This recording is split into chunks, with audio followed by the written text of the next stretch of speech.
Hello, future toppers. Let's make maths simple, intuitive, and fun together. So, we got wholesome new session in which we will understand how to calculate standard deviation, variance, coefficient of variance, and then later we will understand some situations which will help us to solve certain problems. Okay, so first try to understand how we will decode standard deviation. So, for standard deviation, we will go with root mean xi minus mu. So from every element you will subtract mean and then do the square divided by n.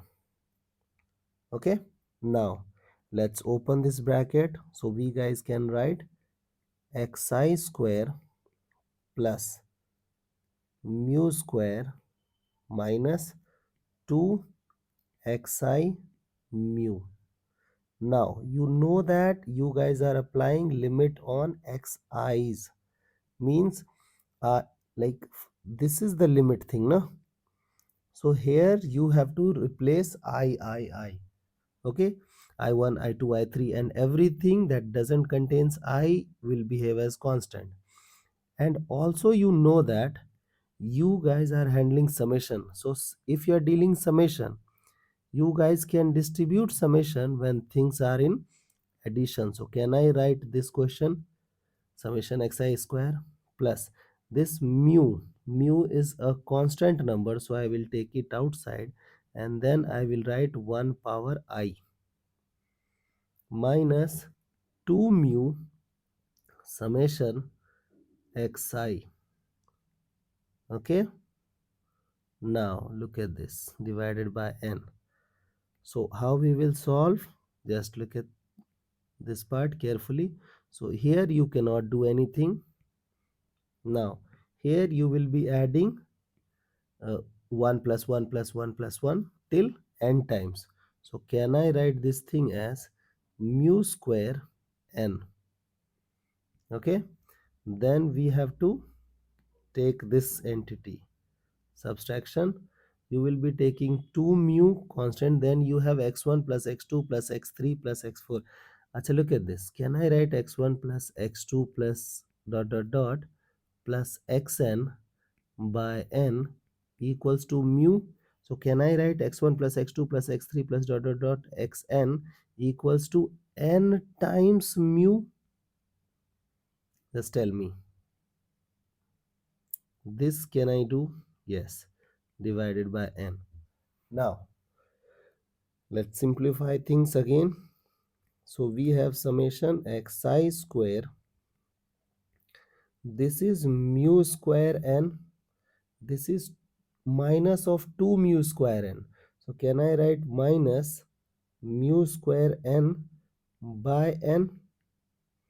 Now simplify this thing little bit more and we will be left with summation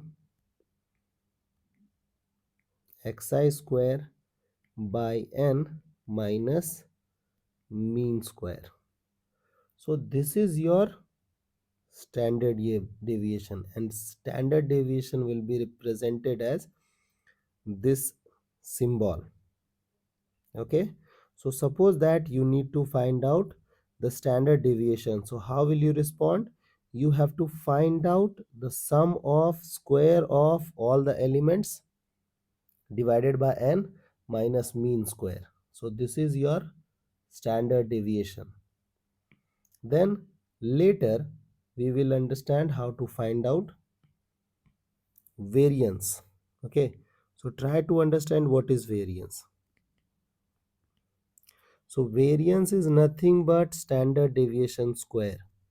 Standard deviation is this, so this is square. Okay, so this is your variance. Then later you will understand coefficient of variance. Okay, and the formula of coefficient of variance is standard deviation upon mean into 100. Now when we guys are using COV, coefficient of variance, so we guys used to use coefficient of variance to compare two companies. Suppose this is company A, suppose this is company B. What you did, you have found out standard deviation and mean for this one, standard deviation mean for this one, and then you calculated COV this, COV for this. Okay, now suppose that if COV, okay, if COV of a company, okay, is higher, okay, so COV, like suppose this is 10, this is 8, so this is higher, so I am talking about this thing.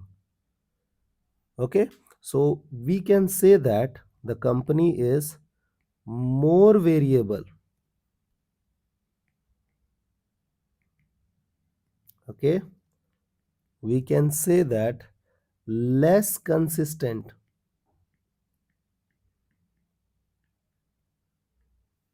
Okay, we can say that less uniform.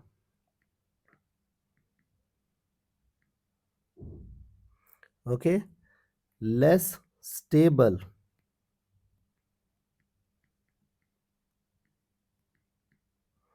Is that okay?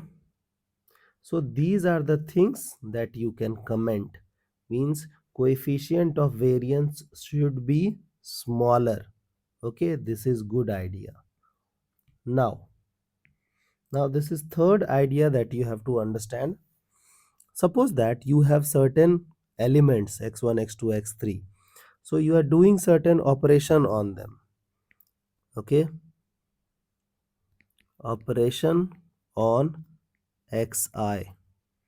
So what you can do, you guys can add a constant number throughout the sequence. Means first element add k, second element add k, third element add k. So throughout the series you guys can add a constant number to all the elements, or you guys can subtract the element a constant number, or you guys can multiply by a number throughout the sequence, or you guys can divide by a number throughout the sequence. Okay, so which kind of effect will it show on mean? So suppose that you have already some mean. So what will happen with mean? So mean will also carry this k, mean will also carry this k, mean will also carry this k, and mean will also carry this k. Okay, so suppose it is 10 earlier and you are adding 5 to all the elements, so mean will be 10 plus 5. If you are subtracting all 5 from all the element, it is 10 minus 5. If you are multiplying all the elements by 5, 10 into 5. If you are dividing all the elements by 5, it is 10 by 5. Okay, now we have standard deviation. So if you will add a fixed number to all the elements, it will not affect the standard deviation, not applicable. If you will subtract a fixed number from all the elements, it will not affect standard deviation. But if you multiply, you have to multiply by k. If earlier uh, elements, like original elements, are having standard deviation as 5, so you will answer 5k. Okay, you have to answer 5 by k. Okay, so this effect we will face on standard deviation. Then we have variance. You know that standard deviation and variance are interlinked, so if you will go with addition and subtraction, it will also show the same behavior. You also know that the variance is a square of standard deviation, so in variance you have to multiply by k square, in variance you have to divide by k square. Okay, so this table you have to memorize. Okay, so I hope these concepts, means if they will ask you to find out standard deviation, how will you respond? Like you will handpick all the elements, do the square, add them by n minus mean square, and everything is under root, so it will provide you standard deviation. For variance, it is square of standard deviation. Then coefficient of variance is standard deviation by mean into 100, and it should be less. If it is less, then the company is good. Okay, I hope the idea is clear and you guys can handle similar situations. So see you guys in next session of Mathflix.